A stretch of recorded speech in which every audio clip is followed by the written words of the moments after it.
दोस्तों, आज मैं आपको सुनाने वाला हूँ दिलीप साहब और लता मंगेशकर की पहली और जिंदगी की आखिरी मुलाकात का किस्सा। यह किस्सा बहुत ही शानदार है, जिसने मेरा दिल छू लिया। तो मैंने सोचा कि ये किस्सा आप लोगों के साथ भी शेयर किया जाए। दोस्तों, तो चलिए जानते हैं उस किस्से के बारे में। उससे पहले please subscribe my YouTube channel ET knowledge. Dilip साहब और लता मंगेशकर की पहली मुलाकात बम्बई की एक लोकल ट्रेन में हुई थी। उस दिन लता मंगेशकर के साथ उनके एक सहयोगी अनिल विश्वास भी थे। वो बम्बई के मलाड नाम के एक एरिया बॉम्बे टॉकीज जा रही थी। रास्ते में बांद्रा से दिलीप साहब भी उसी ट्रेन में चढ़ गए और अनिल विश्वास से मिलते हुए साथ में उनके साथ जो लड़की थी उनका परिचय पूछने लगे। तो अनिल विश्वास ने लता जी की तरफ देखते हुए कहा कि ये एक महाराष्ट्रीयन गायिका हैं, ये बहुत अच्छा गाती है और जल्दी ही इसका बड़ा नाम होगा। यह सुनकर दिलीप साहब ने मजाक करते हुए कहा कि ये महाराष्ट्रीयन लड़की है और इसका तलफ़ुज़ जो है उसमें दाल भात की महक आती होगी।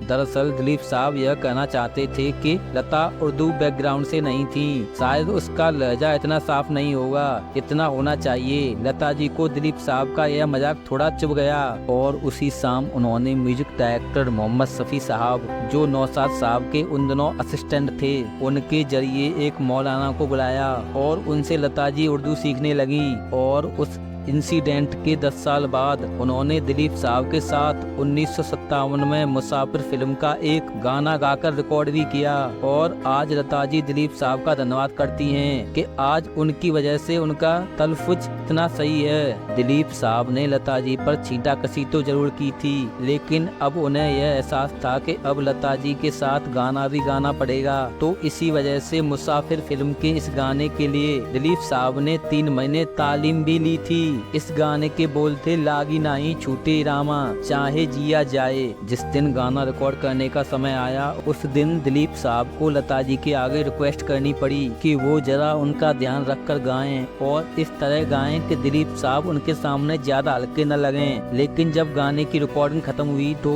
उस वक्त दिलीप साहब लता जी पर बहुत नाराज हुए, क्योंकि दिलीप साहब को ऐसा लगा कि लता जी ने गाना जानबूझकर लता मंगेशकर की तरह गाया है। ऐसा गाया है कि दिलीप साहब उनके आए कुछ लग ही नहीं रहे थे। दिलीप साहब ने म्यूजिक डायरेक्टर ललित चौधरी से भी ये कहा कि मैं इस गाने को दोबारा रिकॉर्ड करना चाहता हूँ, लेकिन ललित चौधरी टेक से खुश थे, उन्होंने मना कर दिया। फिर उसके बाद दिलीप साहब और लता मंगेशकर जी की आखिरी मुलाकात दिसंबर 2014 को हुई। ये वो वक्त था जब दिलीप साहब को लोगों को पहचानने में मुश्किल आ रही थी।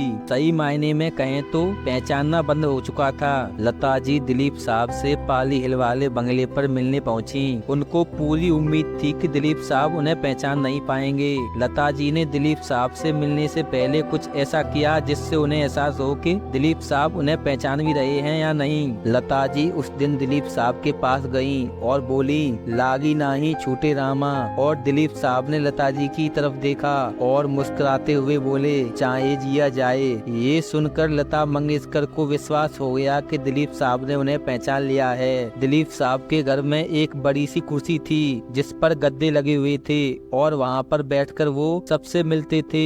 जिस दिन लता जी उनके घर आई थी, उस दिन वो उस कुर्सी से उठे और लता जी जिस सोफे पर बैठी थी उनके साथ बगल में जाके बैठ गए। और उसके बाद लता जी ने दिलीप साहब को अपने हाथों से पनीर टिक्का खिलाया। दिलीप साहब के चेहरे की मुस्कान बता रही थी कि हाँ, मैं तुम्हें पहचानता हूँ और आज मैं बहुत खुश हूँ। ये वाकया 2014 दिसंबर का है और ये उन दोनों स्टार्स की आखिरी मुलाकात थी।